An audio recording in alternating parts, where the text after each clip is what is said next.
When I think back, I remember myself being employed both in part-time positions and full-time positions. So this conclusion I've made based on my own experience being working both part-time and then full-time. There's something good about part-time, and it's because being a temporary position, you can do other things as you're working part-time. It can supply some of your financial needs, and it will give you some experience, not a lot, but it will give you some experience to see how do you want to continue after that part-time position.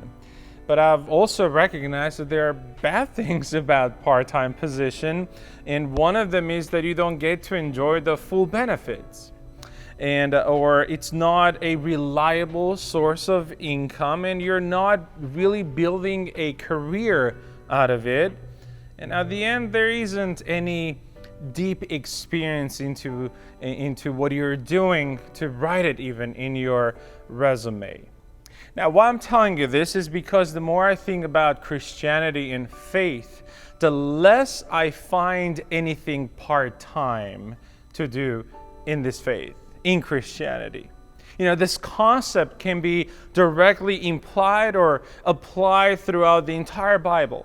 When you read about people being called by God to serve Him, I don't remember God telling them, why don't you come part-time and then see if you like it. Let's see if I like you, we'll make it full-time.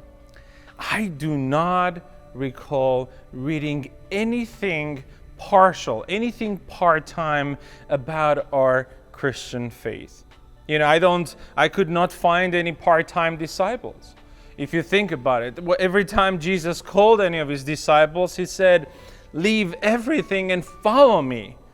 Not follow me during the morning, not follow me sometimes. He even encouraged them to leave some of their families behind, their careers behind, as they become full-time disciples of Jesus Christ. Now, there was some people who decided to keep it part-time, and it only led them to destruction and injustice. You remember Judas? Being full-time with Jesus, he was never a full-time committed disciple. Some of his heart belonged towards money, possession. Some of it was, I'm not sure what he used to do before meeting Christ, but seems like he was never able to let go everything so he would follow Jesus with his everything. On the other side, an integral, a complete, a wholly committed Christianity has led people to major victories. A forgotten young boy being a shepherd who nobody knew his name became a king because he was fully committed to God. The crazy prayer of a weeping mother made her the mother of an incredible, amazing prophet. A simple fisherman, when he decided to fully commit to Jesus, he told them that he will be fisher of souls. And a loving God, being fully committed to us, towards His creation, made Him the Savior of humanity. None of this would have been possible with partial, part-time commitment. In Numbers 32, I'm not sure how much you've studied this passage, but it's very sad, the end of it, where we read about an entire generation being perished because they had embraced this partial faith, this part-time commitment towards God's plan for them. Let me give you a little context. We read that Reuben and Gad, they go to Moses and Eleazar, who was the priest, and they tell him that they had seen this land which they thought their livestock and whatever they had would be a perfect place for them to stay and not to continue the journey with the people of Israel. In Numbers 32, verse 5 says, and they said, if we had found favor in your sight, they're talking to Moses and Eleazar, let this land be given to your servants for a possession. So do not take us across the Jordan. When I read this, I saw the attitude of a part-timer. I saw the attitude of partial commitment, because this is where we're comfortable, so why should we continue? Why should we bother if what we have is enough? You know, a partial commitment is anything but a risk taker. So it's the character of a partial commitment that bothered God. It bothers me, and I'm sure it bothers you the most. Moses replied to them in verse 6, "But Moses said to the people of God and the people of Reuben, 'Shall your brothers go to the war while you sit here? Why will you discourage the heart of the people of Israel from going over into the land that the Lord has given them?'" You know, unfortunately, this partial commitment character discourages others. They don't like to see others fulfilling their dreams. They don't see others being achievers, being successful into what God has planned for them. They're visionless. Why should we bother? Why not? Why not continue until the end? Why not be fully committed to what God is doing? And I've had the opportunity to hire both part-time and full-time employees.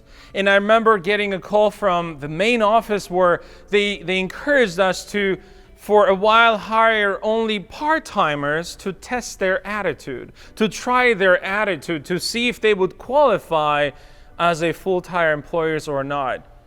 The words were harsh. They said, "We don't want to waste time." That hurt me just to hear. But then it made so much sense, because some of them may be full-time with you, but never be fully committed to you. Because part-time, partial commitment becomes an attitude. Now, let me close reading the rest of the passage. From verse 8, Moses says, "Your fathers did this, when I sent them from Kadesh Barnea to see the land.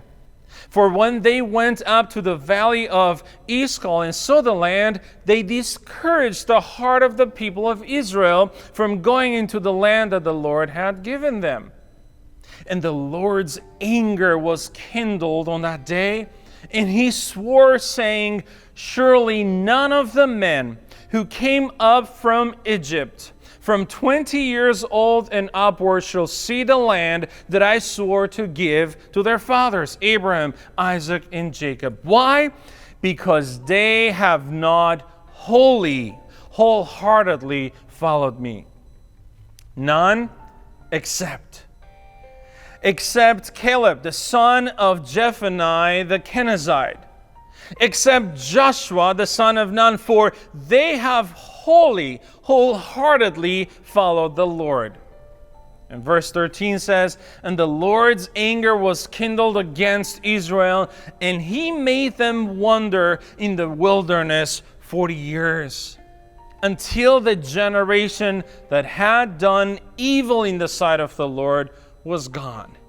And we've heard about 40 years in the wilderness. Did you know why? Did you know why God let that take place? Because there was an attitude that needed to die. There's an attitude that needed to change. Says they had done evil in the sight of the Lord. What is this evilness that bothered God so much? It's a heart that is not fully committed to Him. While this story is sad, it's painful, there's a word that gives me hope. It says, except Caleb and Joshua, because they decided to follow the Lord with all their heart. Let me ask you a question. Would you be the exception of your generation? Would you please be the exception in a family? Would you please be the exception in that community who has decided that I'm going to follow the Lord with all my heart? I'm going to embrace Christianity in my faith fully, completely, integral, leaving nothing out? Because that is where the full benefits of Christianity are. That's where you can say God will always provide. That's where you're building a holy career out of God's calling. And being fully committed is where you experience God's power in every way, in a full way. So, part-time Christians are wanderers. They're all around. They go everywhere. They don't know where they're going. They don't know where they are. They're just wandering around. And every time I hear someone who's confused about their faith, I ask them the same question. Are you wholly committed? Or this is just a part-time trial for you? So I ask you with all my heart that you'll make a decision today to say, Lord, I am fully committed to you. I know there is something that you've promised and is ready for me. And the only way to enjoy that is to say, may your will be done. That is the attitude of a wholehearted, full-time Christian. Let's be one. God bless you.